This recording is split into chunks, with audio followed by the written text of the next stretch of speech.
Phenylketonuria, or PKU for short, is a rare inherited disorder that can lead to irreversible brain damage with intellectual impairment if left untreated. It is caused by a defect in the gene that helps to create the enzyme phenylalanine hydroxylase, or PAH for short, which is needed to break down the amino acid phenylalanine to tyrosine. So the defective gene causes deficiency of the enzyme phenylalanine hydroxylase.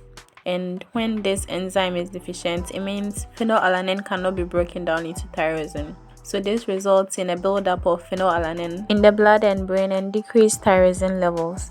It's an autosomal recessive disorder, which means for a child to inherit this disorder, both the father and mother must have and pass on the defective gene. Initially, newborns with PKU do not show any signs and symptoms, but without treatment, they tend to develop these signs within a few months. Some of the signs include intellectual disability, some neurological problems like seizures, abnormally small head or microcephaly, psychiatric disorders, a musty odor in the child's breath, skin or urine, which is caused by too much phenylalanine in the body, pale skin, blonde hair and blue eyes, which happens because of decreased melanin levels. Melanin is the natural pigment that gives the black or brown color to our skin, hair and eyes. And so dark-skinned people have more melanin in their skin than light-skinned people have. And as I already mentioned, because the enzyme needed to break down phenylalanine to tyrosine is deficient, it leads to decreased levels of tyrosine, and tyrosine is a precursor for melanin synthesis. So when tyrosine levels are decreased, it means there will be decreased melanin levels, and this accounts for why individuals with PKU have pale skin, blonde hair and blue eyes. Other signs include delayed development, poor bone strength and skin rashes. A PKU test is done a day or two after a baby is born, and it's done by taking a few drops of blood from the baby's heel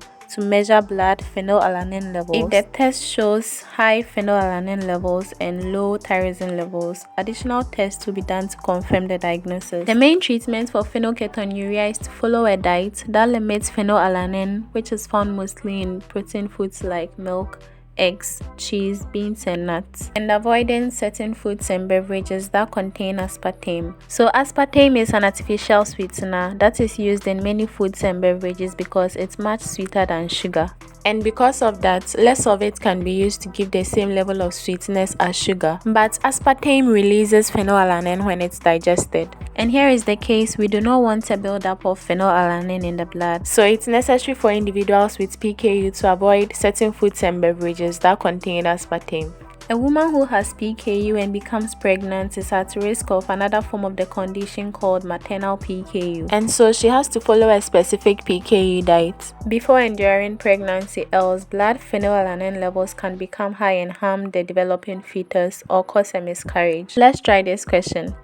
Why can't individuals with PKU consume aspartame? You can leave your answer in the comment section and we'll discuss it in our next video. Finally, let's talk about the question from our previous video. So in the last video, we're talking about the adrenal glands, and this is the question that was asked at the end. What condition results when there is inadequate production of cortisol and aldosterone? A. Cushing's disease. B. Cushing's syndrome. C. Addison's disease. And D. Pseudo-Cushing's syndrome. So the correct answer is C. Addison's disease. Addison's disease occurs when the adrenal glands are not able to make enough cortisol and aldosterone. So basically, Cushing's syndrome is the opposite of Addison's disease, because in Cushing's syndrome, the adrenal gland produces excess amount of cortisol into the bloodstream. But for Addison's disease, it's the other way around. There is low production of cortisol. Cushing's syndrome has many possible causes, including tumors within the adrenal gland itself producing excess amounts of cortisol, or when a pituitary tumor secretes adrenocorticotropic hormone, or ACTH for short, to stimulate the adrenal glands to produce cortisol. So in a case where there is excessive amount of cortisol in the bloodstream because of a pituitary tumor secreting ACTH, the condition is known as Cushing's disease. So basically, Cushing's disease is a form of Cushing's syndrome. Also in pseudo-Cushing's syndrome, there is an increased level of cortisol in the blood, so clearly that's not the answer. The correct answer is Addison's disease. You can watch our video on the adrenal glands to know more about it. Thank you so much for staying till the end. If this video was helpful, kindly give it a thumbs up.